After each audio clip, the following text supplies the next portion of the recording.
perbedaan antara satu wilayah dengan wilayah yang lain bisa sangat besar. Kemudian standar proses, God knows what happened. Karena standar proses ini adalah kewenangan yang tentunya harusnya dikuasai oleh para pengawas sekolah. Pengawas itu seharusnya tahu persis apa proses yang lazim dan standar dilakukan. Siapa yang menstandarkan? Apa pegangan para pengawas? Kecuali tahu RPP, dan kalau masuk kelas, ini kamu nurutin RPP, kok RPP ditulis kamu tidak menyelenggarakan itu di kelas, dan seterusnya. Apakah standar pendidikan itu hanya melihat RPP dilakukan di kelas atau tidak? Nah, ini di mana letaknya standar proses? Siapa yang melihat? Kalau memang tidak, sering saya pertanyakan, kalau memang tidak mampu melakukan standar proses, kenapa standar proses merupakan salah satu dari standar pendidikan nasional? Karena standar proses ini jelas membutuhkan multi level skill dari orang yang paling berkuasa, dalam arti di sini dalam tatanan persekolahan adalah pengawas sekolah yang mengawasi lebih kurang 8-10 sekolah di setiap kecamatannya. Dia yang seharusnya mempunyai skill terbaik untuk melakukan itu, selain kemudian pejabat-pejabat dari dinas. Apakah ini standar proses? Bisakah kita menyamakan ini? Ini foto saya ambil di Manokwari.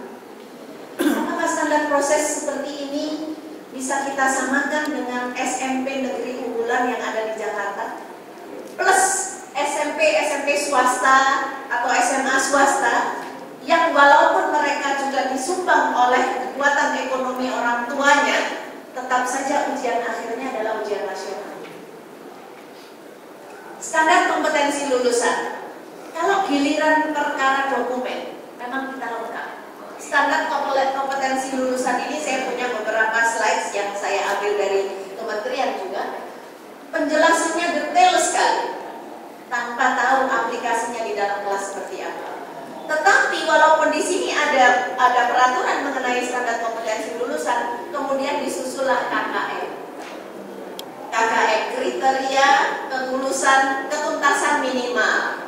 Kemudian kriteria ketuntasan minimal itu nggak tahu melencengnya dari sini sampai di mana, karena biasanya sekolah melakukan menaikkan nilai-nilai kriteria ketuntasan minimal tadi, karena pada akhirnya ketika digabung dengan hasil ujian nasional mereka tidak mau nilainya jelek.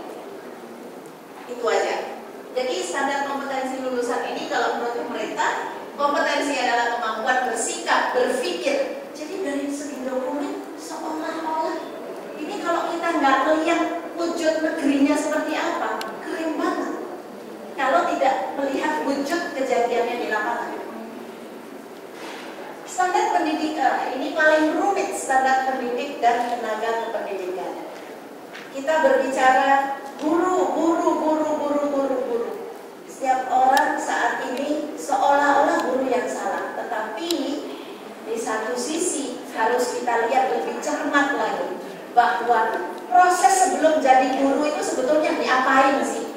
Wajar nggak proses kita melatih para calon guru? Calon guru kita dilatih oleh para lecturer. Oleh sebab itu mereka memang penuh dengan lecture untuk mengajar. Ini loh caranya mengajar. Seolah-olah seperti caranya nyetir tapi nggak pernah pakai mobil. Diajar, ini caranya nyetir ya, nih. Kalau udah bisa, udah baca ngerti, nyetir dari sana. Padahal lupa bahwa yang dibawa adalah anak-anak manusia yang akan meneruskan bangsa ini. Jadi standar pendidik dan tenaga kependidikan adalah proses yang paling pelik kalau menurut saya saat ini dan paling urgent untuk dilakukan. Kenapa?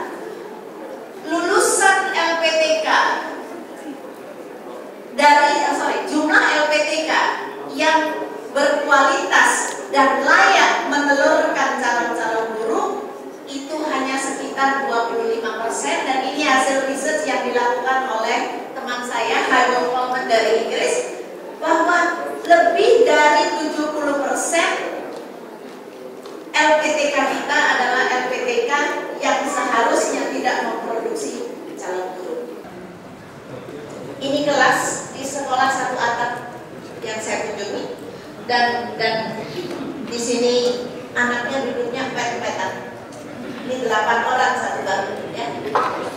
sedangkan kita juga punya sekolahan yang kayak begini. Jadi perbedaan itu besar sekali, sarana dan prasarana. Ini papan tulis ya, bolong ini ya buat belajar mengajar, ini bukan sekolah, nggak dipakai, ini bukan bidang. Jadi ini kelas, tapi punya kelas kayak ini juga ya. Sama dengan ini, sama dengan ini. Standar pengelolaan, saya lihat teropongnya ini ya, jauh sekali. Karena pengelolaan sekarang, makanya waktu itu digunakan ISO. Ingat ya, pada saat berkembangnya SBI, RSBI digunakan ISO supaya standar pengelolaannya sesuai dengan standar ISO. Saya bilang emang Bapak pabrik ban apa ya? Standar pembiayaan ini saat ini sampai masih menganut dana BOS yang dihitung jumlah siswanya.